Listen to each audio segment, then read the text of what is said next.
Welcome to the Journey Mindfulness Podcast, where the inner world meets the infinite. I'm James O'Neill, and together we explore consciousness, the soul, mindfulness, and the mysteries beyond our world, and most importantly, how to integrate all of it into the life you're living right now.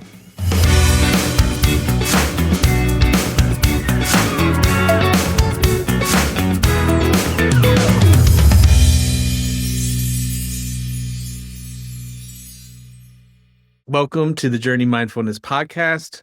We have today Aurora Luna Star, who is an interdimensional channel and soul vibrational alchemist who works with the ninth dimensional collective, Aum Ra Ha Nu. Through starseed Akashic readings, sound activations, and light language, she transmits light codes that awaken higher consciousness and catalyze profound transformation. Her mission is to help others embrace their limitless nature, activate their soul's blueprint, and step fully into their divine potential. Aurora, thank you so much for being here. Thanks for having me. Very excited to be here. Yes, absolutely. Now, you just got done with a pretty big event out in Mount Shasta, correct? Yes, La Marine Life Expo put on by Ruben Langdon and Heather D'Amico, and it was so much fun. Yeah, okay. I wish I was out there with you guys. It looked like it was quite an event. Yeah, it's funny because being on the same stage as Jamie Price and Wendy Kennedy, when these are the women who kind of forged the way for the work that I'm doing, it's incredible to find myself in these places and spaces. And I'm still kind of shocked, as I get invitations to do certain things that I'm becoming peers with my heroes and sheroes. And so it's really awesome. Well, as someone sitting where I am, it is a joy to speak with you and to get to talk with some of my heroes. So thank you. Yeah. So, I had Heather on the show as well, and she was talking about Mount Shasta, and you actually used to live there, correct? I did, and now I do again. You do again? Okay. Yeah. So I came here for La Marine Life Expo last year and presented in a different kind of way. I did a little bit of sound and a little bit of channeling. And while here, the mountain invited me back. And I didn't want to leave Sedona because I've been there for 6 years and community and all the things. And it's kind of hard when you're being divinely called to ignore that call. And so I did accept the answer, even though my first few months here were actually a little challenging and a little uncomfortable. Now I'm in a place where I'm buying the home I'm in, and everything just kind of started lining up with ease and grace. And so the spiritual journey is very much that way. It's continuing to listen, even when sometimes you don't want to. And also, the voice isn't like the voice of God. It's not saying like, Aurora, you must do something, It really is subtle. And when the subtlety happens, it's feeling inside yourself. And where is the resistance coming from? Is it like, you're wounding, which generally is where resistance comes from? Yeah. So it's been a magical journey to be here. And yeah, I'm happy to be back. Heather had mentioned about how the mountain treats people that come and go, and how you can be welcomed. And I don't know, it's just very interesting to me. Like, I guess the mountain has a soul, but that communication, that connection with the earth and who is allowed there and who gets called to come there. That's very interesting. All power spots, I feel, are that way. So that happens in Glastonbury. It happens in Sedona. They're considered transient places because the energy can welcome you in, and it can also boot you out, which did happen. I got booted out after being here for 3 years for a blessing, right? Like, Sedona opened up so much more than I could have possibly imagined for all the things I do in my life. So it is, these power spots are, they're activators. So they're helping us, whittle away at all the ego. Yeah. I've been doing a lot of whittling in my own life as well. I'm with you. It never stops. No matter where we are in the journey, it's a constant gift of integration. Yeah. It's interesting because I did listen to you. I've heard you talk about this because I do hypnosis and inner child work. And sometimes when you do this work, I know, at least in my experience, when I've worked really hard on clearing things in my own life, and then you encounter some challenge in your life and you find that there are still strands of it there. And it's like, man, I thought I got rid of this, and yet here it still is. Like that work continues. Yeah, I think, or I feel that what happens with humanity is that we think at some point the destination gets us where we want to be. And on the one hand, that's true, but it's releasing the idea of perfection. It's releasing the idea that there is a destination that we reach where we're finally complete with some sort of growth. We're on a journey. The journey is the destination. So it's just the willingness to keep showing up as best we can through all the different circumstances that the soul has decided to create as a classroom. And, we've invited 8 billion people to our classroom as projections or as, other versions of ourselves. And so, and we forget that because we all look so different from one another and we all make such different choices on our path and on our journey, but we forget that we are forever woven into the fabric of oneness. So, it's a spiral. I see it as a spiral. So when we're visiting something again that we thought we may have cleared, it's just another opportunity and how we get to show up for it. What I notice on my own journey is that sometimes I feel like I graduated and I pat myself on the back. Sooner than I do that, does it show up with the next iteration? And I might fail that one. So, whatever that means. So it's just the constant polishing of the diamond, right? Mm, And it's an awareness that we don't have to, I notice when I'm hard on others, it's because of how hard I am on myself. And so I keep coming back to the self-reflection of, what does it mean that I've welcomed or invited this situation back into my space and my place? So, it is, but what we also get is the joy, right? We also get to remember that we're constantly creating and we get to choose how we create so that the lessons actually as they come are not as harsh, perhaps. Well, yeah. life on this crazy planet. Um, yeah. Well, I mean, that's part of we're here for a reason, right? And in particular, this time of ascension, I think one of the goals of this podcast and why I'm talking to is because I want people to have voices of wisdom that can help them integrate this into their daily life, because there is so much uncertainty with ascension, and maybe you could just kind of discuss where you see us now in that process. That's a great question. There's a book by David R. Hawkins called Power versus Force. And if you haven't read it, I invite you to at least look it over. He was one of the first people to institute an idea around muscle testing and then actually give emotions through frequency, a number, so that we could kind of measure how our feelings affect us as energetic beings. And the idea behind it is that, you know, evolution is going to be something where apparently, if you're vibrating between 600 and 700, or maybe it's 700 and 800 through calibration. So that's like love, joy, harmony all the time. Because of the nature of our collective consciousness, only about 90 people would have to consistently vibrate there to get us to all go through some sort of evolutionary quantum leap. And it was very funny. I was talking with Alan Steinfeld. I had interviewed him and he's like, come on, Aurora, let's do it. Let's, get to the quantum leap. And I'm like, no, Alan, I don't want someone else to be responsible for my evolution. So we're in this interesting paradigm where we're going to do it as a collective, or meant to do it as a collective. If we weren't, there wouldn't be so many souls here, right? And yeah, there are different timelines in front of us. And the one timeline I've been paying attention to the most as you look at a lot of catastrophe on the planet is that we keep choosing catastrophe as a way to elevate. So everyone's impacted by this horrible event. And then we choose to be better people, loving, kind, compassionate. We come together, we make donations, we rally around each other, we rise in vibration.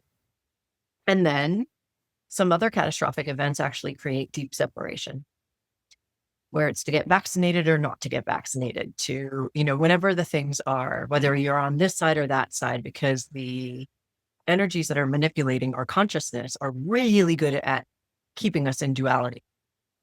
So, evolution always has an opportunity to show up in ways that we choose. I've watched timelines of my own life shift in front of me. Some that seemed to have purpose and some that didn't seem to have purpose, kind of like they were just showing me the education of what a timeline jump could look like without necessarily knowing the impact. And then others where I saw the actual impact of the choices that I've made. Could you, if you wouldn't mind, give an example of that for people? Sure. So the first one is completely innocuous. I was riding with my friend in Los Angeles. We had just had lunch with another person. Like, it's apropos of nothing, literally. We were in the car. She's saying, "Oh my gosh, my lips are so chapped." I was like, okay. So I see her grab this white tube of chapstick, put it on her lips, and then put the white tube of chapstick down.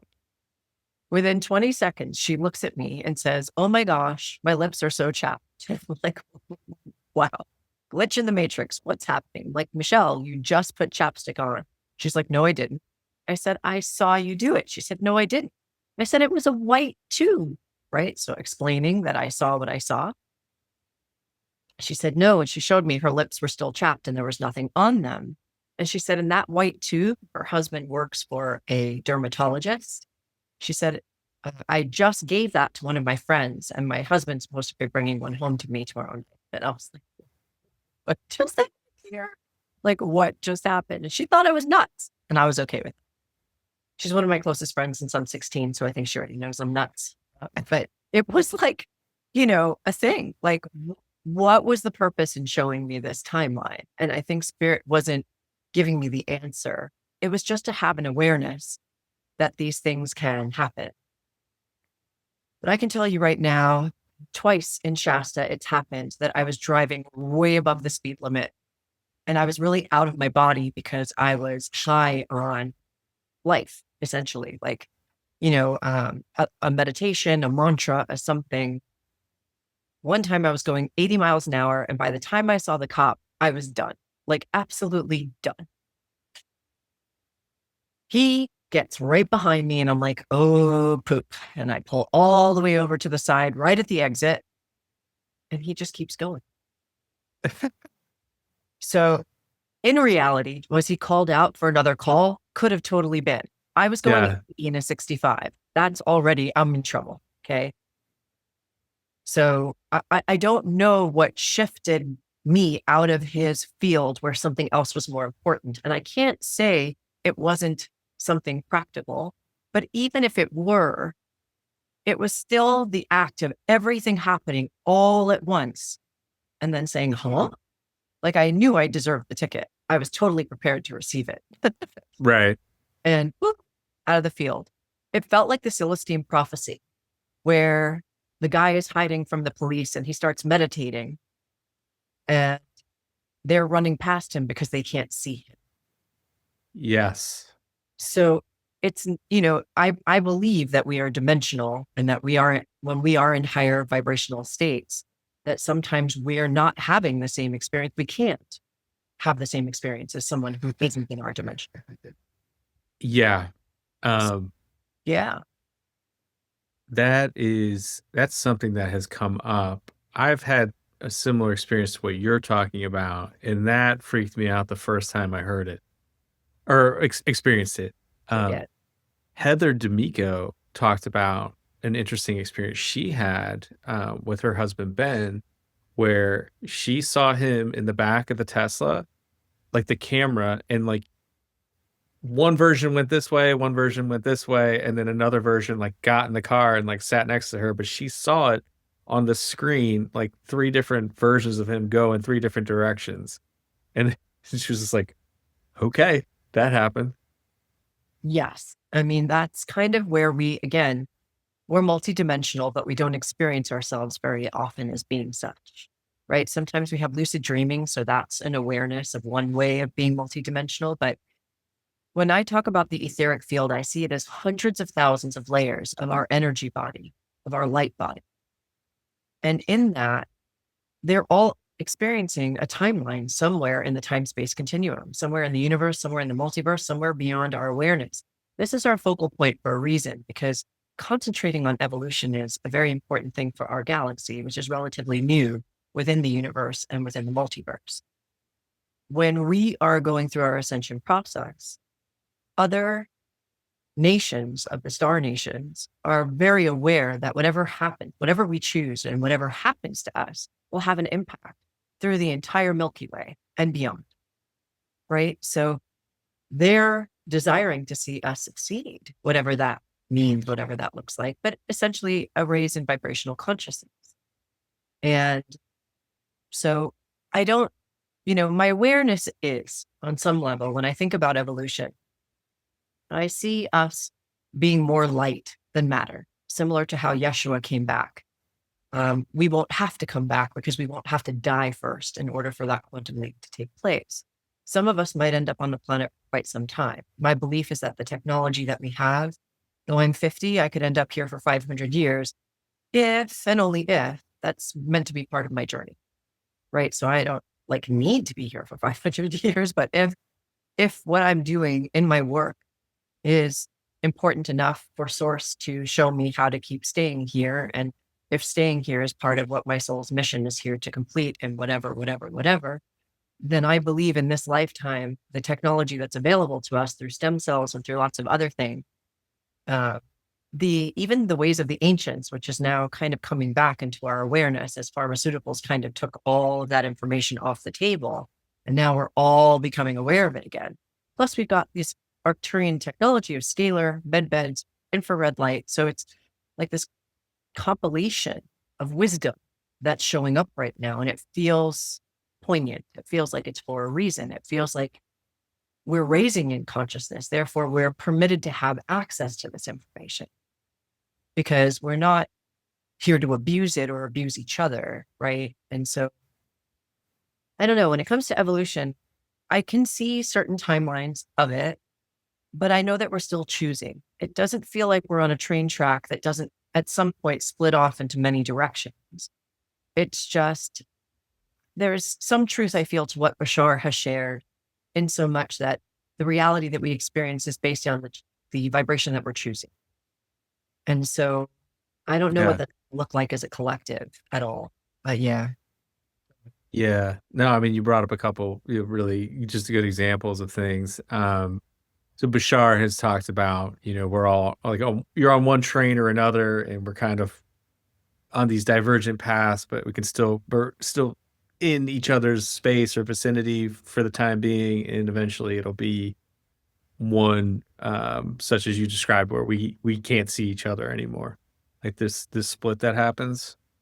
It's funny. Ruben Langdon has talked about. I kind of makes me think of it with how you described it. It's just we're in this moment of choosing. Like you choose your own adventure. Like we get to pick it. How we discern each moment now and are present and showing up in our lives is, to your point, shifting the vibration and what maybe we're allowed to bring in technology wise from beyond.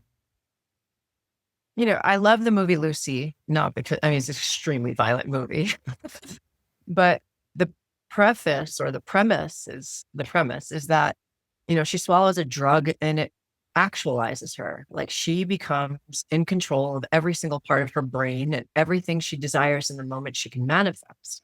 However, what this movie also shows is that it's incredibly violent because she never drops into her heart. She's constantly running for her life. And so she's constantly navigating violence because people are trying to control this evolutionary property, right? That everyone already has inside of us. So I love when these movies come out and are speaking truth, and maybe people are seeing it, and maybe they're not seeing it, and that's okay too. It still plants a seed somewhere in the subconscious, unconscious mind. The reason why we don't have full use of the brain is because we are not choosing the map between the heart and mind. And so if we're just using logic, we're not going to get there. We need to be able to weave that logic with compassion, with kindness, with love. And people really have a misconstrued energy around love as well. It's like love is really only seen as something romantic or something that a parent can give a child, when really it's the fabric that literally weaves everything that we are into place here. So, we're still infants in a lot of ways, but my awareness is that many of us have come in with mastery, right? Remembrance from our future aspect of self, or even our past aspect of self, because there's mastery in all the timeline. So we're in a unique position to start really choosing consciousness, because something that I did channel for this event at Marine Life Expo was to release the idea or the word manifestation. Because manifestation implies that you're only creating when you're focusing on something that you desire, when in truth, we are always, in every moment, with every breath, all the time, period, end stop or end create. We're always creating. But if we're not consciously creating, then we find ourselves looping in patterns of wounding, right? From 0 to 7 is when consciousness is formed. Last trimester to 7 years old, we've sponged in all of this really interesting distortion. And now we're in the process of unraveling if we're, awakened to choose that as an option. And it's really important that we do, because the future of everything does depend on it. And we can choose in any moment the frequency of abundance, because source is ever abundant, and we're that intrinsic spark. We can choose in any moment love, because we already are love, right? This is not something, it's not a destination we need to get to. Mm. And the expression is, where intention goes, energy flows. And so if we're not focused on being that, we can't really experience that. Our vibration needs to match energetically what it is we desire to experience. And so that's the gift that we're coming back to realize, is that when we're focused on all the blessings instead of all the challenges, we receive more blessings. When we're focused on the lowest point, and this is not about bypassing, we're meant to feel our emotions, right? We're meant to sit with our emotions, but we're not meant to make them our address. We're not meant to make our emotions our belief system about what life really is and what we're here to do. We're meant to sit with it and say, oh, right now I'm believing this lowest thing, but I know that's not true. So I'm going to give myself whenever time I need to feel the emotion of it, because really the science behind emotion is it wants 90 seconds. Emotion wants 90 seconds to process. That's crazy. It's crazy because when I think of how much I hold on to things, how my body then also holds on to those things, like, Sure. right? And then believing the trauma, believing the victim, when I don't have to be that anymore. So, just know that wherever you are on the journey, like wherever you are, it's okay. And you are a creator. So inviting you to come out of that victim consciousness and make a decision about how you want to live your life, how you have an opportunity to live your life. And I am so living proof of that. Like, I keep saying I'm going to write a book. I don't know if I'm going to bother, because I don't know if it's interesting enough for everyone to want to read it. But you should. say, I'll write other books. But the bottom line is I have 9 near-death experiences by the time I was 5. I navigated a lot of abuse, pre-verbal, post-verbal, and a lot of confusion. And it led to a lot of rage. And it was confusing. Mm-hmm. But it was all contracted, because all of that energy ends with me for my entire lineages, like lots of them, because I'm also adopted. So I'm clearing lots of stuff because my soul agreed. All of our souls agreed for these, fun, colorful experiences. Yeah. And, I could go into the victim and have on many an occasion, even knowing better, right? It just lets me know that my inner child, a piece of her, is coming up and saying, this is not okay. I am not okay. Yeah. And likewise here, I just want people to know that, we all fall into this. No, we don't, none of us are immune from these things. Definitely not. And that's important for everyone to know also, because there are people who do this work out there that really can appear to put themselves on a pedestal. And it's important to know that every single human on this planet, I don't care who it is, even the Dalai Lama, right? He can just transmute really quickly. He can integrate really fast, but he also spends his whole day sitting in meditation. And most of us are navigating families and pets and, kids and mortgages and all these different aspects of life. So, it's just important to know that being human actually really is a gift. And even though a lot of us would love to be off planet, and sometimes when I am off planet, I'm like, why did I drop into this body? And pizza Yeah. might have a lot to do with that.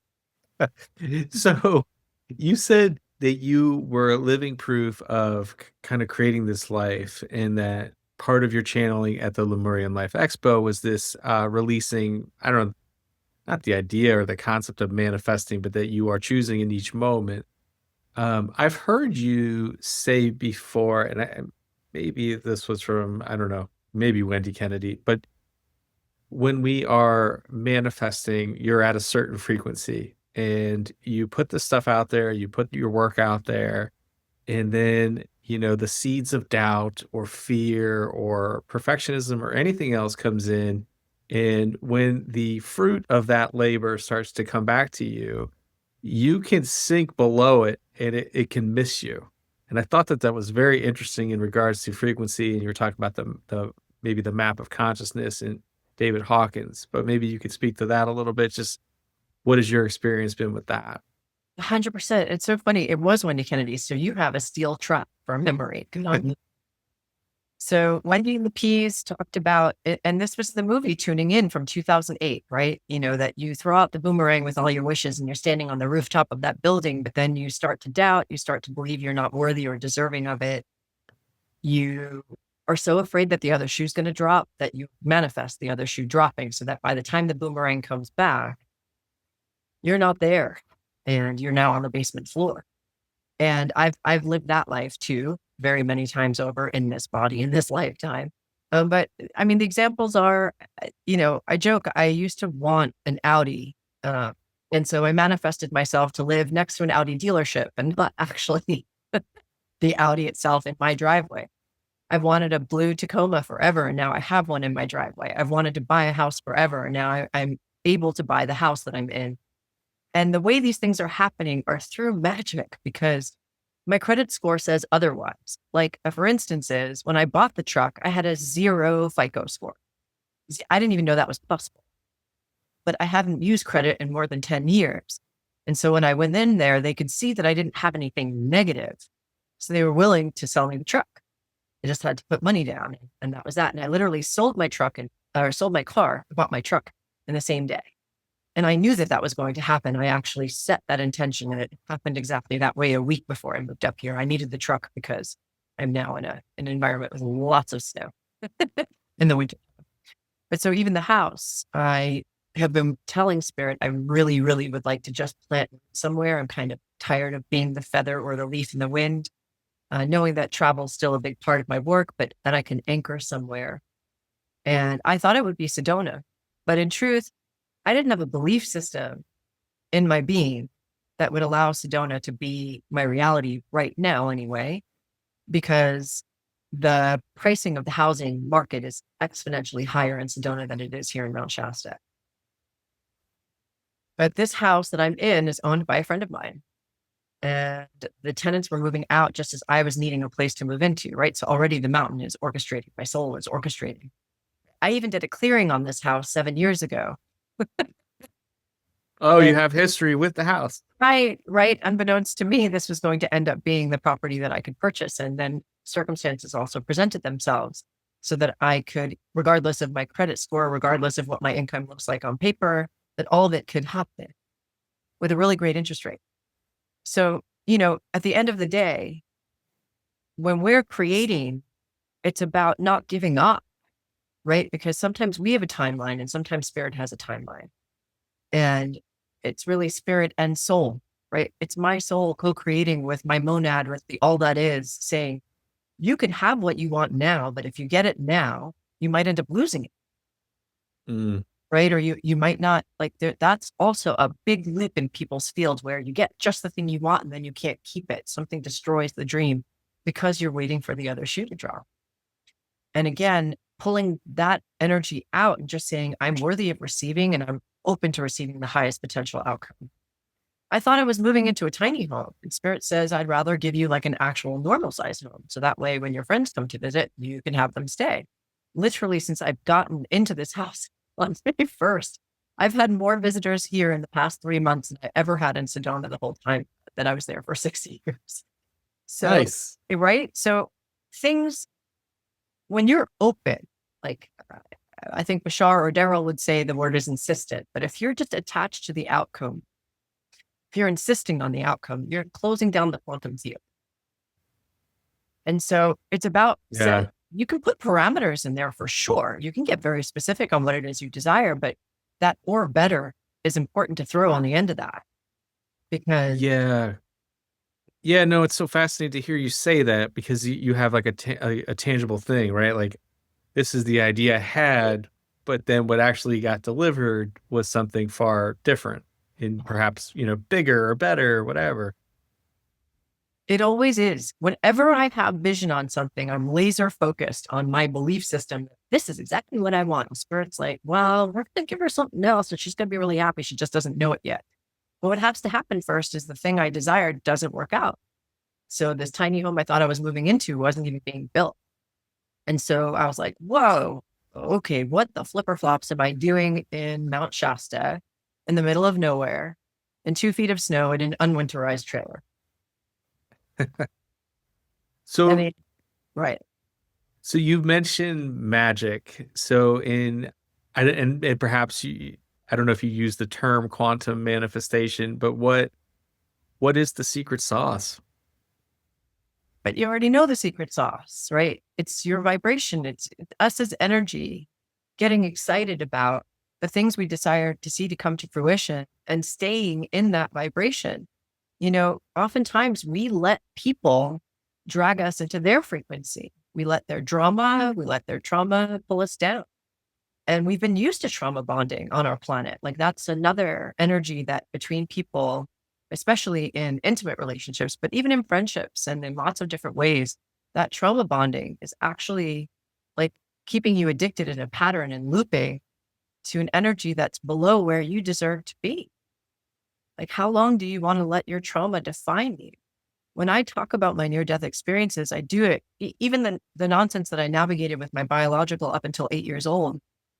I'm not triggered when I speak about those things at all, because I really do understand it as a soul contract. Now, does that mean I have nothing left to process around it?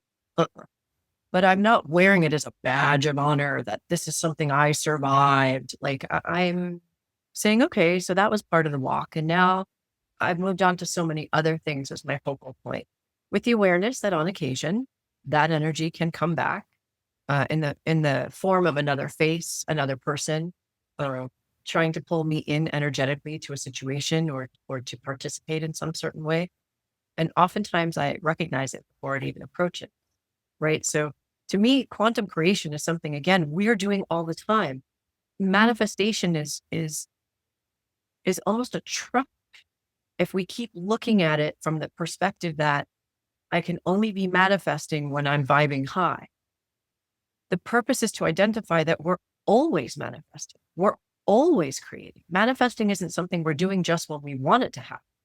Creation is always an active part of our daily energy. And doesn't mean because you're in a bad mood, you're going to, manifest something poorly. It means it's an opportunity to sit with that bad mood and say, okay, what am I believing right now? Is this energy even mine? Right? Yeah. Like energetic hygiene on this planet is like not a thing. Everyone is pretty sticky with one another. And that's another, thing that we're moving into and learning a lot more about. Can you say a little bit about that? Because as a psychotherapist, I was not, I had no knowledge of this for a long time. And now I'm far more aware of it and conscious about, kind of cleansing and clearing and just being aware of it. But what what could you say just about that for people that would be helpful to know about the stickiness of all that? Oftentimes when I am setting up a energetic container before I welcome people into meditation in my groups online, I ask people to call their energy back to them from people, places, and circumstances. And rather than cutting a cord, I love also Wendy and the Peas just brought up something at Lemuria Life Expo, which was profound.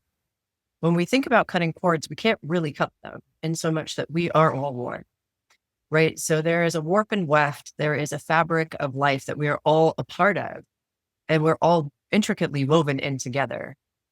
I don't like entanglement per se, because I believe in the energy of sovereign. And so what it is the Pleiadians actually, in one of my online channelings, gave us a thing where we're aware that we have tendrils and we're aware that we have energy that goes out into the multiverse and into each other, into everything.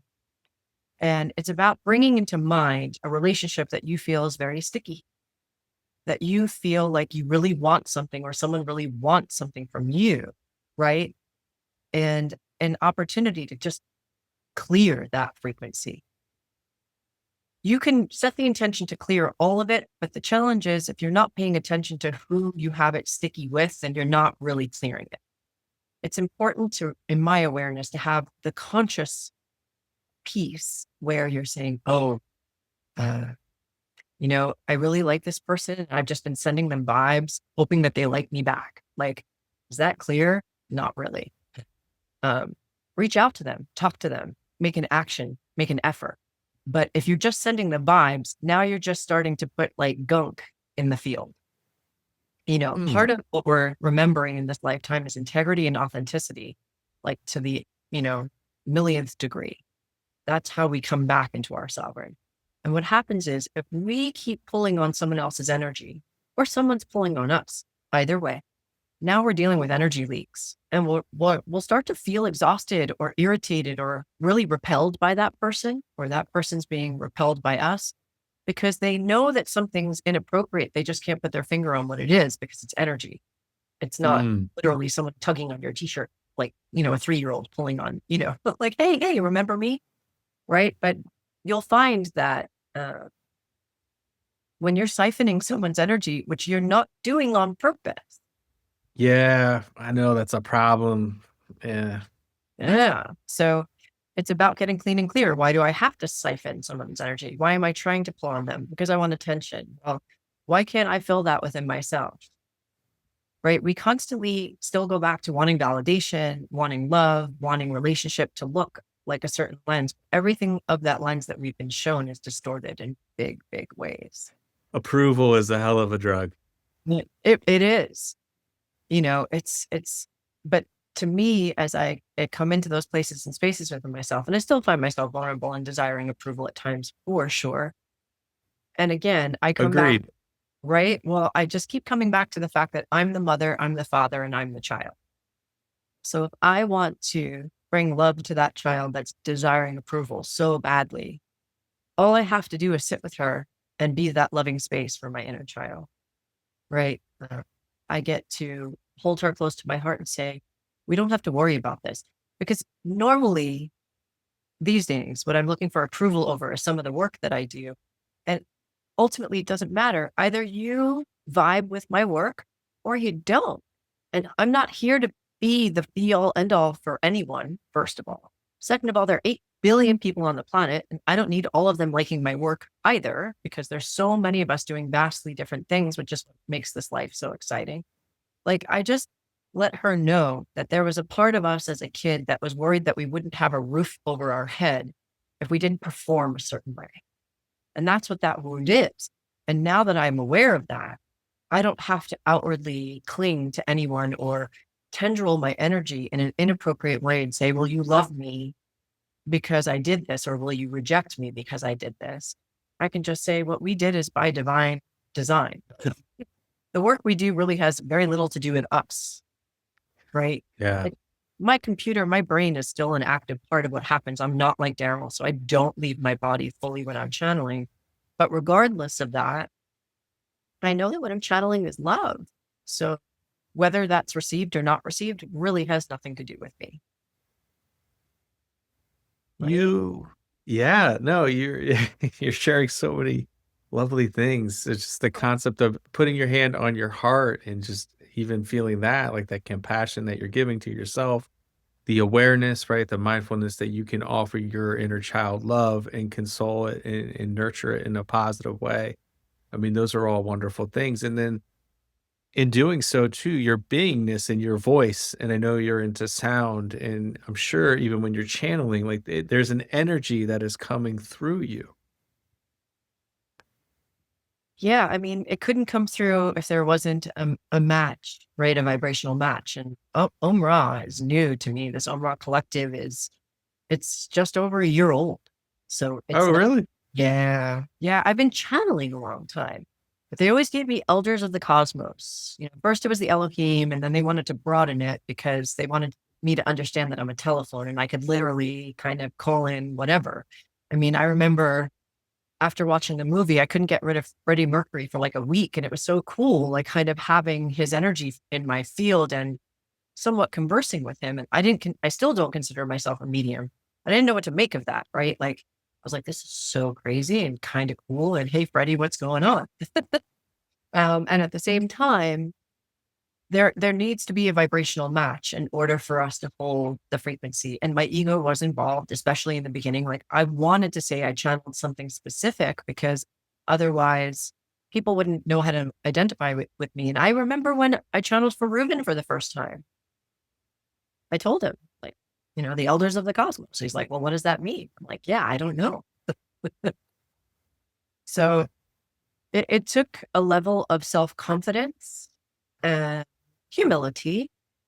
And I think self-confidence was the big one in order for Aum Ra for me to hold the container for that energy to come. Would you be willing to invite Aum Ra Khan in? Aum Ra Khan? Aum Ra Ha Nu, but I like Aum Aum Ra Ra. Khan. That's like, Aum Ra Khan. Sure, I'd be happy to. Do you want to ask them questions? Like, how do you want this to go? Yeah, I can ask some questions or however.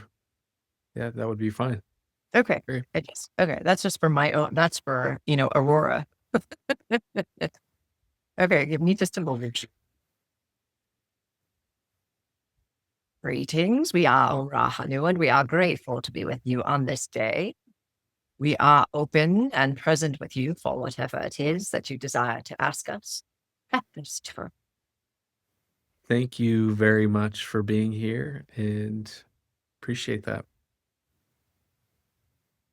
In reading the energy of this co-creation with Aurora, um, is there a particular transmission that might want to come through that would be helpful as we go in this period of time of ascension or shift, that would be useful to the people listening? We would be very happy to share. We understand that you are aware of the concept of self-love, and yet we find that it is rare occurrence that you are on the regular basis of your time and your timelines offering this love to yourself. Often you are seeking it from other people, other places, your pets. You are seeking love outside of you without remembering that this frequency is already within you. And it is imperative, it is paramount for you to come back to this frequency of love. For this is where your sovereign lies, in remembering that while you do not need anything from anyone, it's that you desire it. And when you desire it, your relationship to others and to yourself become completely different. This is a more hygienic way of connecting with others. When you have a full cup, a cup that is so full of love for yourself, when you can look in the mirror, when you can see how beautiful you are, we see that this has been stripped from you. And we wish for you to return it back to yourself, or no one, not in the universe, not in the multiverse, can return this love to you in the way that you are seeking. It is not possible. The love that is required for you to walk in sovereignty and your mastery must and can only come from within. And of course, Gaia will share in her support, and the all that is will also show up in all your teams of light. It is imperative. It is the most important part of your evolution. And as you choose it, as you come back to yourself, as you release the idea of escape yourself with all the myriad of ways that you've been shown you can escape, when you come back to the truth of yourself, you will see that life looks remarkably different because now you are choosing timelines from a completely different set of inspirations. You're no longer looking to escape your life, dear ones. You're looking to actively be the adventurer in your life. I hope this answers your question. It answers it in a very, a loving way, a wise way. I have been aware of my own journey of cultivating self-love and just being aware of how devoid perhaps my life was by, giving to others and not filling my own cup or even paying attention to that. Where does that come from, that void of self-love or that programming? And how can we more quickly or rapidly come into that and invite more love into our life? Well, first, we invite you to have an awareness that it came into the consciousness of humanity long before humanity is as it is now. And so the manipulation that's been happening on your planet has been happening for eons. So it's not about looking for where to point the finger and to blame. It's more an awareness that now you know that through generations and through manipulation and through distortion, there's an overlay of consciousness that is trying to control humanity, because when you are awakened, aligned to your divine design, you have no purpose for many of the systems that are currently controlling your planet. And so the most rapid way is to offer yourself the compassion, the kindness, and love that you did not receive, perhaps from your guardians, from when you were a child, perhaps from your peers, however that may be. Oftentimes, a person's motivation for offering love to others is to receive the love in return, when in fact, now that you are putting a motivation on offering this love, an unconscious motivation, dear ones, it's important for you to recognize the habits that you have been brought into to people please, as it were. This is a very popular frequency on your planet, because every single one of you, for the most part, have been taught to look outside for this love. Your religion does not offer it to you. Your families do not offer it to you. And these are the first primary experiences of the human brain in expression when you are a sponge. How could you possibly give yourself love when you are being told that is pride? That is something to be ashamed of. How could you possibly put yourself first when you're being told that that is selfish? So there is a consciousness, there is an overlap that is pulling on the strings. And this pulling is telling you things that are not true about your being. We have channeled before. No is a full sentence. It is an imperative sentence when you are being asked to do something out of your authenticity, out of your integrity. Why would you choose to kowtow to anyone in your life and hurt yourself in the process? We wish for you to remember that an act of self-love may appear to be selfish to others, may appear to be prideful, and it matters not how you are perceived through the lens of anyone. Now, this may also sound to others to be narcissistic, as it were. And the difference is a narcissist cares not about anyone and is willing to harm others in order to have what it is that they desire. You are not this. Your desire is to be seen and to be loved. And you do not wish to harm anyone in the process. And so with it, it is important to remember that when you are loving yourself, even if it disappoints another, which is not the same vibration as forming them, stepping over them for your own success. But when it triggers them into their own wounding, that's for them to work on and heal. That is their responsibility. You are not responsible for how others feel. You are responsible for your own evolution. And yes, you have invited many others to be on this picnic with you, for there are the many souls, the many reflections of others on your planet at this time. We hope this answers your question.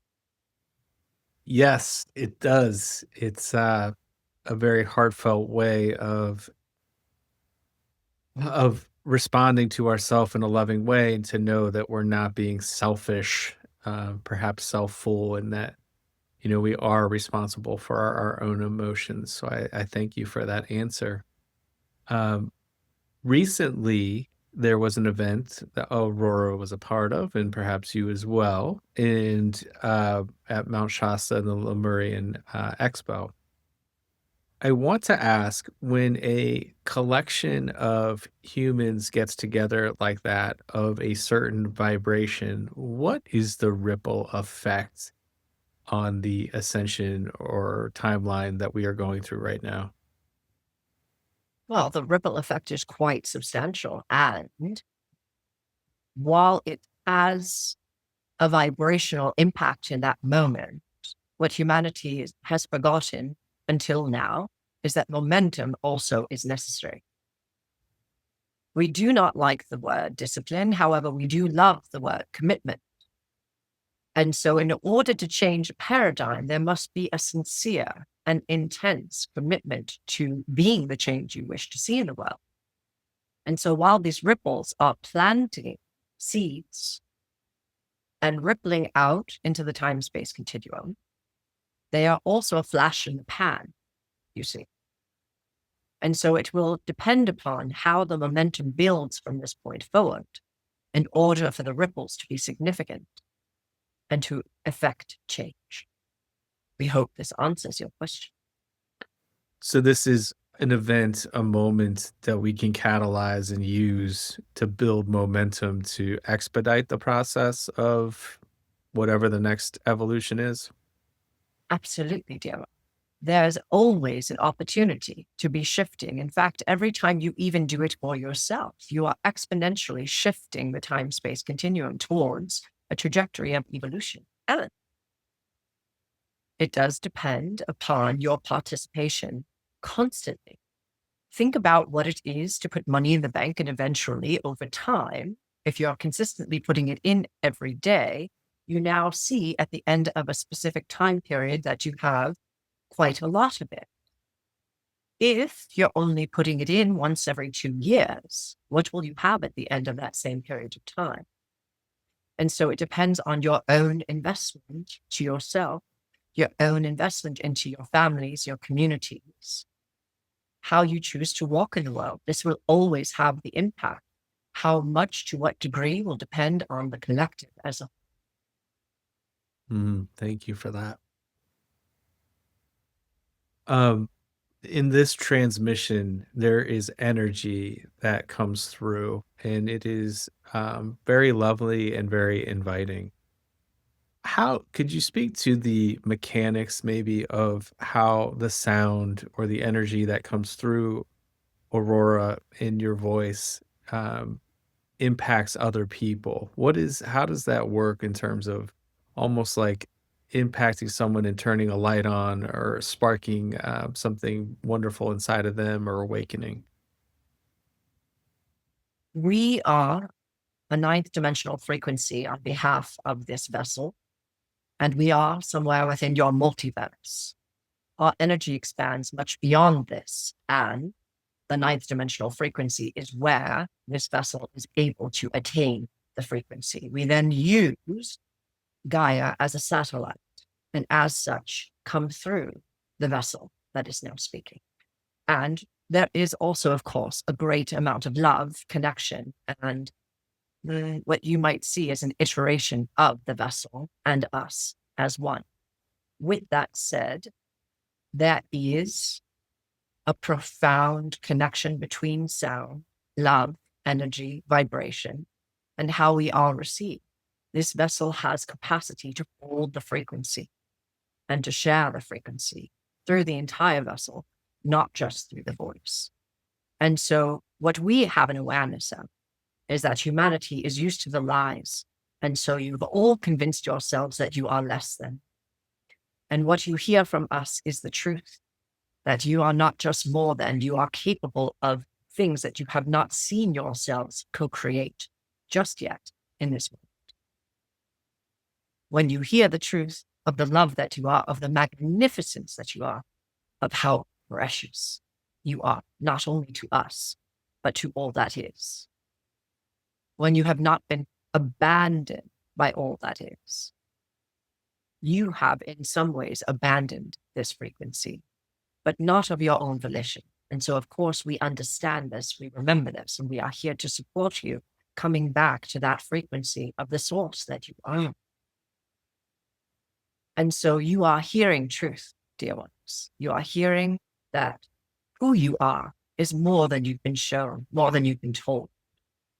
And as you begin to have this experience, to hear these words, to hear the vibration of love come through us and come through this vessel, you are able to now have the seed planted and allow it to grow in ways that feel most aligned for your own journey.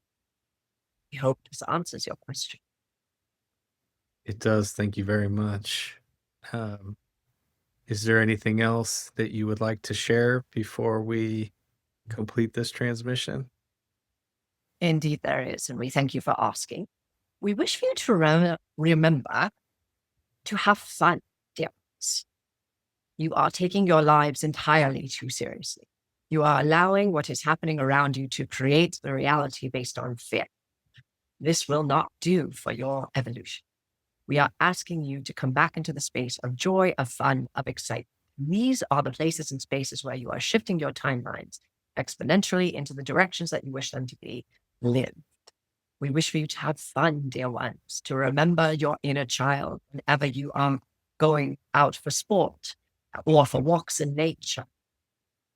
Wherever it is that you are going, whatever it is that you are doing, allow yourself to come back to the wildness that is you. Allow yourself the freedom, because the freedom that you are seeking is already there.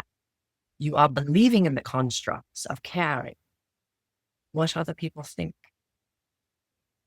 Rescind that. Allow this to be your permission slip to be who you are completely, fully, authentically. And as you do so, we are excited to see the world around you shift as well. We thank you for this beautiful opportunity, and we will see you another time. Thank you, Aum Ra Ha Nu.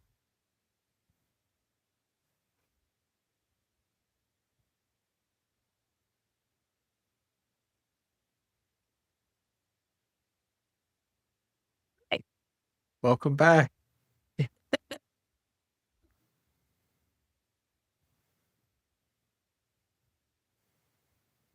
That was really wonderful.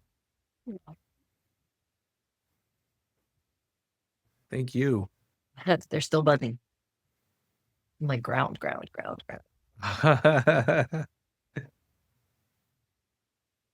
What do you do to ground so quickly after that? I think that's something my body's automatically known how to do because my vessel came in prepared for this kind of journey. Or in Gaia specifically, like even the way my body is shaped, I am, a pear shape. I'm really narrow on top and I'm larger on the bottom. But I do open the bottoms of my feet, the base of my spine consciously. I connect to Gaia. In fact, I do that as I call in Aum Ra Ha Nu, knowing that the more grounded I am, the more light I can hold. And so it really is just about choosing. I have to act like I have an Aquarius with an Aquarius rising. So I'm like really heavily into air in my astrology. Of course, astrology is all that we are, but it is kind of the map by which we've entered Gaia in this lifetime. And so I am aware that I definitely need to consciously bring my attention to Gaia, to my feet, to my root chakra, and like anchor. Sometimes I see an actual anchor coming from my energy field and like wrapping around a heart deep inside Mother Earth. Okay. Yeah. No, that's it's such an important concept. I don't think everyone realizes just how important it is to ground your energy and in any moment, or we were talking about just the leakiness or the stickiness of energy and just how much we can accumulate, the clutter or the noise and everything, and just how helpful that can be. I love that because that's my truth too. When people ask me about protection, I just ask them how grounded they are. Because when we are grounded, we are protected. We're aware of what's happening around us. We're aware how we're choosing to participate in what's happening around us. So grounding really is everything. And I get that people want to go back to other planets. Trust me, pizza and chocolate, you're not going to find it anywhere else. So at least chocolate might have come Arcturus, but nonetheless, we're in density. So the way we experience being tactile and being, this solid vessel of matter that we are, it's unique here Yeah. to how we experience things. Yeah, it's so important to know that, really, that just we're in a human experience right now. So there's things you can do here that you can't do anywhere else. So appreciate it. Yes. And it's also why we chose to be here right now, right? We came back for a reason, not only because we're badasses and because we can navigate, right? But to me, it's true. We're like these amazing beings of light that are just waking up to how magical it can be here. And again, experiencing that magic is choice. I would walk my dog a lot in Boynton Canyon when I was living in Sedona, and I would say a prayer to this rock every time I passed it. And one time the rock spoke back. It gave me the image of a butterfly that I then saw 30 seconds later on my walk, because in me acknowledging that I'm a part of the elemental kingdom, my body is, right? All of our bodies are elemental. We have a body because we're on Gaia. It would look incredibly different if we were anywhere else in the universe or multiverse. And so when we acknowledge the elemental kingdom, they're happy to acknowledge us back, right? And it's without expectation. It hadn't happened since. You, Okay, she's really open right now. So let's let her know that we're open to her, that we're hearing her, and that she's not just saying these words in vain. Something is actually happening from this love.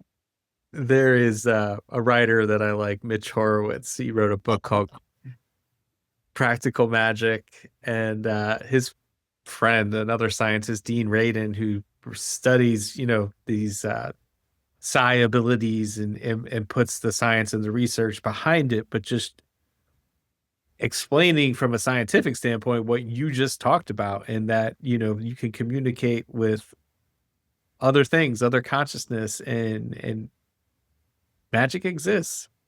It does. It does because, again, my awareness isn't something I shared as Aum Ra at the Lemurian Life Expo. In my awareness is that the elemental field used to be very close to us. There's a reason why a dragon represents Wales. There's a reason why the unicorn represents Scotland. There's a reason why, even as they build skyscrapers in Japan to this day, they still leave space for dragons to fly through them. You can Google that. It's remarkable. There is a mysticism that we all used to experience, why mermaids were on the front of ships, right? But we can't access them now because we're out of vibrational sync with them.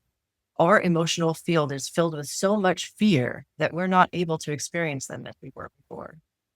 And it hurts them. It hurts is the wrong word, but it's hard for them. It's like going to a rock concert and standing in front of a speaker for them, right? Like, I don't care if you love the band with all your heart, standing in front of a speaker when you're in a stadium is not your favorite. Like, consider the overwhelm, not just for your ears, but your entire energy field. That's what our collective of 8 billion people is doing to the elemental kingdom. And so they can't be as close to us as they were before. And as we come back into our joy, they definitely want to be participating a lot more, which is why I know that, I've had connection with, Yeti and Sasquatch, and I've had connection with unicorns and dragons and Phoenix and all of that fun stuff, because when I'm in these higher vibrational states, I can connect with them. alive, and we all can. I'm not special. We all have access to this stuff. It just takes believing, and it takes momentum.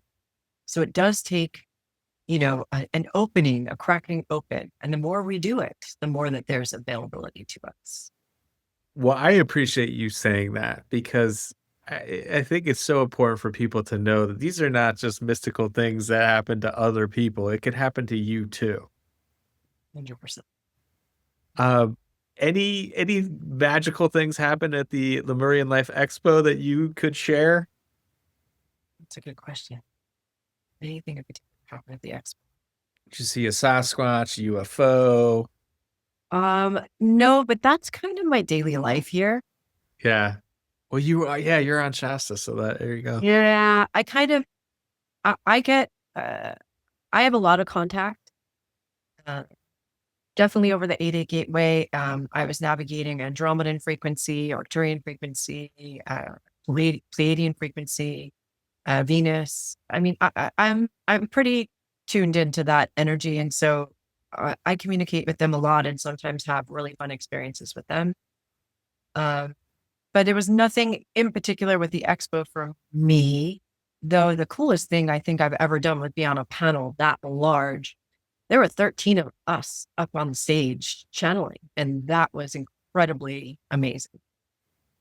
Well, it looked like a lot of great energy there, and the photos were beautiful that were shared. So I'm, you know, hope to be there next year and experience that.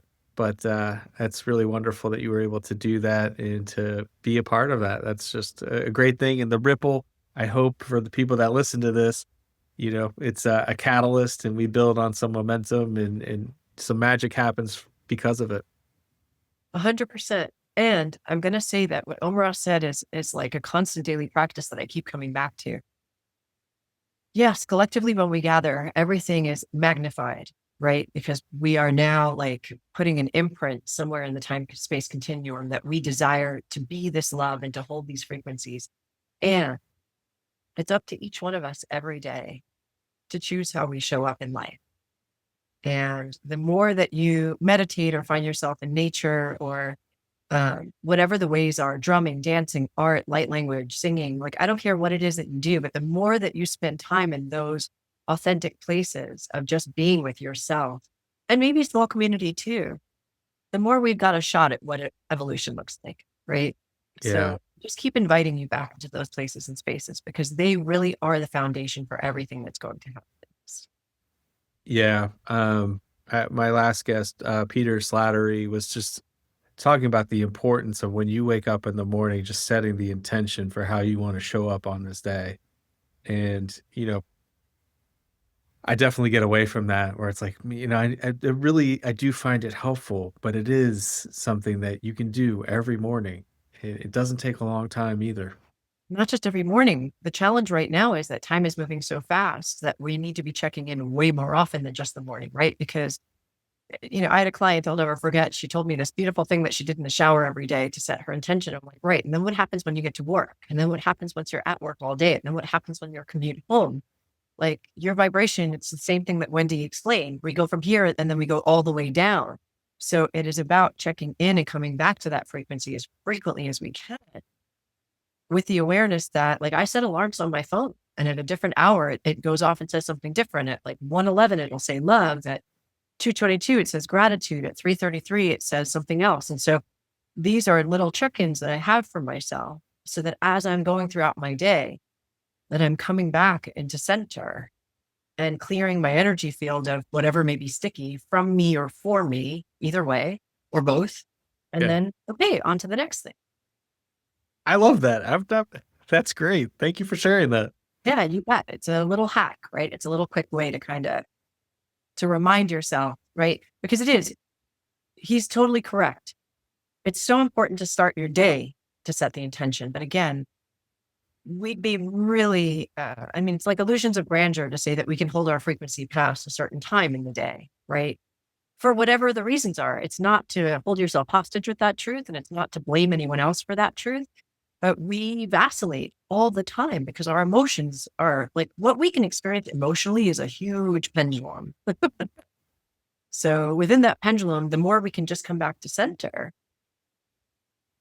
the more we're discovering the energy of neutrality. And that will be a whole other podcast one of these days. Well, Aurora, you have really wonderful energy, and this was a lot of fun. Thank you so much for sharing your time and wisdom. Um, could you tell us a little bit about, I know you have an upcoming retreat and your work and where people can find you and work with you? Sure. So of all things, actually, I'm doing a Star Keepers retreat, which is funny because last year it was Earth Keepers. So this year we're going to go through 6 pillars. We're doing it in Mount Shasta, September 21st, 22nd, and 23rd. 21st is actually an eclipse, which is kind of exciting. The 22nd is the equinox, and then the 23rd will be integration of all that fun frequency.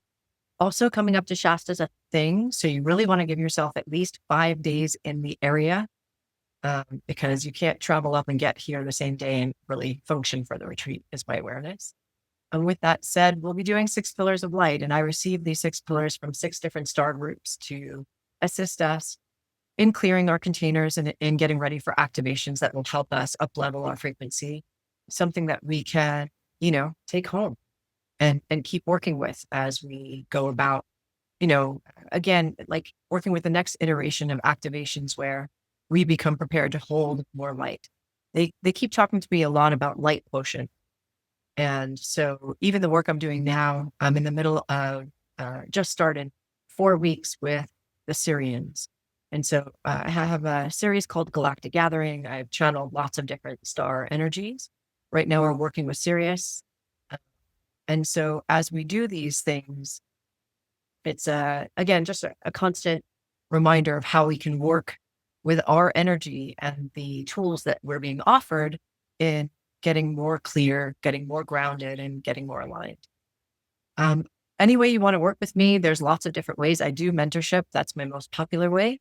I work with you through 8 or 9 sessions of just helping you navigate the things that you want for yourself. I'm all about empowerment. So I'm never going to tell you what to do, but I'm going to give you opportunities to follow through on certain suggestions where you may feel some resistance so that you can move to the next steps of, what it is that you want for yourself. And I have a lot of success in the mentorship. It's a lot of fun to read the feedback from my clients. And then I do one-off sessions too. And the one-off sessions are like the catalyst. So let's say you already know what you need to do, but now you just need a little energy boost. That's what the one-off sessions will offer you. They can be sound, they can be light language, they can be, I have something called heart intelligence to really help map the heart mind and get into a more anchored place with it for your co-creation. So the work I do is there's a lot of stuff going on out there, but the mentorship I'd say is key. The retreat's going to be a lot of fun. I'm even planning one in March with a friend of mine for Egypt. It's going to be next level. So yeah, auroralunastar.com is the best way. And you can always shoot me an email and we can take it from there. Excellent. Well, thank you so much. And I hope the retreat goes well. And yeah. And I just want to add too, your meditation on fear on your website is unbelievable. It was really good. That's so crazy. What's so funny is I made it so long ago and I talked to my friend about moving. I talked to Tony. I was like, Tony, I should probably update that. He's like, no. He's like, that's actually still a good meditation. I agree with him. Oh, thanks. I was like, cool, that's to know. Yeah. Well, thank you so much. And yeah, I hope our paths cross soon. Sounds good. Thanks so much, James. Thank you for joining me on the Journey Mindfulness Podcast, where we explore the edges of consciousness, the depth of the soul, and the practices that bring it all into daily life. If you enjoyed today's conversation, follow or subscribe so you never miss an episode. If you're ready to go deeper, I offer a free consultation to explore how we can work together through psychotherapy, quantum healing, or one-on-one transformational coaching. Visit journeymindfulness.com to learn more and schedule your free consultation. Until next time, stay present, stay curious, and enjoy the journey.